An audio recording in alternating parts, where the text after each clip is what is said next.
Week 1 was not a great defensive showing for the Browns. Week 2, a complete turn of the table, dare I say elite defensive performance. They held the Jaguars to 13 points, and it was a late touchdown that allowed Jacksonville to get on the board.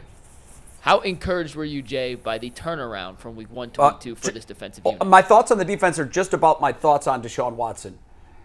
They played better than they did in Week 1. They're still nowhere near where I need them to be. And I'll throw that out there and see if I'm wrong. And does anybody disagree with that? I thought they played extremely well. Played really well. Better, but you need them to be better than that. I mean, I don't know. The second half, we lost the halftime adjustments. Jacksonville went up and down the field. Well, right, but if we're going to criticize Watson for not being able to get the team in the end zone, then we got to compliment the defense for only allowing the Jags in the end zone once. Trevor Lawrence, outside of that one deep throw, Thomas, he looked awful, and that was the Browns. Yeah. Now, they got a break on that penalty that the Jaguars would have taken a lead on, and I thought the Browns got, for all the penalties, I thought the Browns got 2 huge breaks because I thought both the roughing the passer on Deshaun Watson calls were bad calls by the refs. I thought one of them was bad. But, they were borderline. But whether it's sports the other one I thought was whether it's sports or politics, only losers blame the refs. So I won't blame the refs for anything. But I thought the defense played an outstanding game. I'd give them an A- for the game. I think they played better than you do. I thought the defense. Now look, I'm gonna say this too.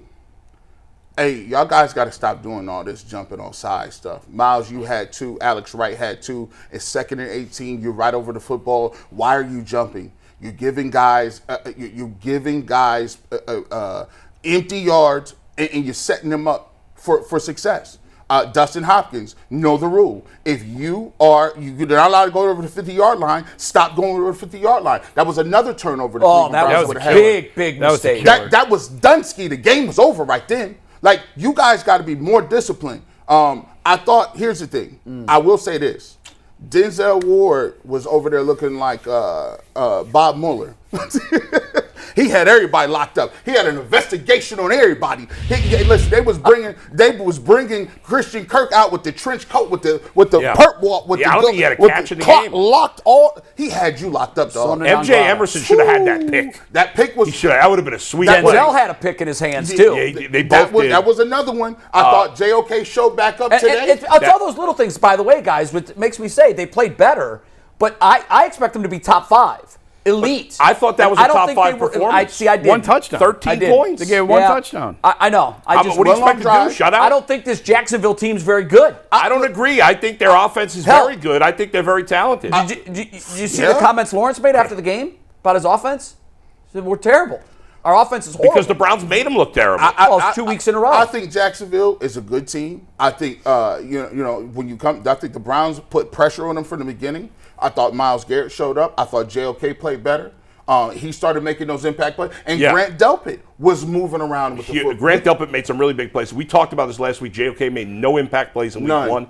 He was good play, yesterday. When Jacksonville had to settle for their first field goal, on that first and I think it was Trevor Lawrence that ran out of bounds at like the 2, and the first play from the 2-yard line, it looked like can't remember who had the run. If it was Bigsby, ETN. No, it was ETN.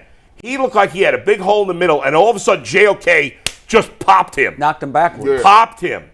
And that was a great play, and then they couldn't go anywhere on that drive.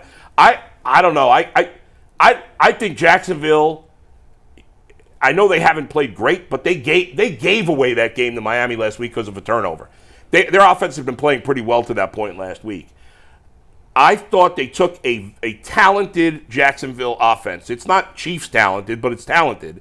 And they, for the most part, shut them down the whole game. And outside of one series, dominated in the red zone. One thing that should be brought up is that can we tell the NFL officials that you're not allowed to tackle Myles Garrett? I don't remember the situation. It was a big play. 3rd and 7. Myles Garrett literally got tackled. He ended up on the ground and was completely tackled, and the official is looking right at him. I hear you. They missed those sometimes. Come on. They're not going to give you that. Hey, what are you going to do? Myles Garrett just don't get calls. They just because you can call that every play. They're not going to give it to him. Yeah. If you tackle a guy, though, come on. I mean, come on. It wasn't even holding. He just put his arms around him and pushed him to the ground. I saw him get tackled. I was screaming at the TV. I do think, listen, the thing I talk about this is complimentary football a lot. And the Browns defense, right, I think it was up 16-3, right? It Yes. was 16-3. 16-3 at halftime, right? You come back, Jackson. No, 13-3 at halftime. But they went up 16-3 at one third. point. Right, Yeah. right. So I'm thinking like, okay, we got these dudes shut down. And I thought one of the turning points of the game was this. And I kill Stefanski for certain things, but I give him credit for other ones. When he punted, Rourke has 2 punts prior to that had shanked one. Not a very good punt. He goes back to him and says, I need you to go ahead and pin him deep. They pin him deep. Jim Schwartz comes up and says, okay, they're on the goal line here. He actually gambles and says, because they could have tried to run the ball a little bit to try to get out or draw play or something. He goes 4 defensive ends, the pass rush, right? He puts Myles Garrett in there. He puts Alex Wright in there. And they end up pressing the pocket and getting that safety. And that's what I'm talking about. One special teams coach makes a play, and then the other coaches is like, okay, let's capitalize off that. That's right. Myles Garrett created the action by forcing him to Alex Wright. But Alex Wright on pace for 8 sacks. Right. That's 2 shy of my double digits. Oh, you said 11. I said 11. That doesn't matter. Hey, look at you. That was a Moving the goalpost. That goalpost, it was millimeters, but it was cold though. If he gets 10, you got to give me at least half. Like, No, he was come like, on. hey, double digits.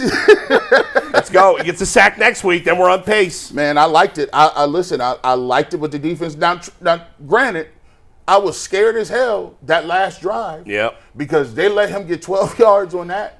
I was like, bro, this better not be no New York Jets. This better not. And they had a chance on like to me. that semi-Hail Mary at the end of the game. Like, the guy was there.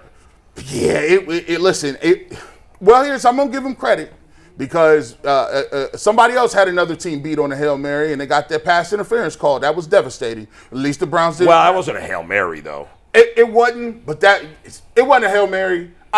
I'm like, dang, how you knock him off? How'd you hit him, man? It was a bad It was play. a Hail Michelle. Yeah. 4th and 16. Yeah, you're right. I was like, dang, they done did it again. They done let these dudes come back, man. I can't believe it. But let's see. Is that a good call, Bull? It was the right call. Yeah. Now, there was holding on the play, too. Which There was holding on that. There was. But what are you going to do? It was pass interference. And what sucks is the DB didn't need to do it. I don't think the guy was going to catch it. I don't think he was either. That's what I was saying. Right. It was the right call because he could have caught it. I just don't think he was going to. And think how fickle. But what are you going to do? Think how fickle the Come league again, Mike? is, right? Oh, yeah. Think about the fickleness of this league. The Browns are 1-1, right? In about 3 or 4 weeks, depending on what they do, they'll never remember like they lost back to the Cowboys. Think about it. We would agree that the Cincinnati Bengals, as well as the Baltimore Ravens, are playing much better football than the Browns, exponentially at this point. Do we not? Yeah. I didn't see the Baltimore game yesterday. the But they played Bengals- great against the exponential, but Chiefs. they're The playing better. Bengals played a terrible game in week 1. I thought they played well. I mean, they outplayed the Chiefs, but they lost. They had the Chiefs beat. Yeah. Both teams played the Chiefs tooth and nail down to the very end, and they're 0-2. Yeah. So guess what? You get a win this week. Now think about the level of pressure that's on those two teams. Oh, sure. Right? So it's still early. You got the win right here. You possibly, and we all picking them to beat the Giants. And if you get another step forward with Deshaun Watson, you get another step forward with the defense and get them playing back to the way they did last year, you look at a situation where you're 2-1 and one of those division teams can be 0-3 possibly. Yeah.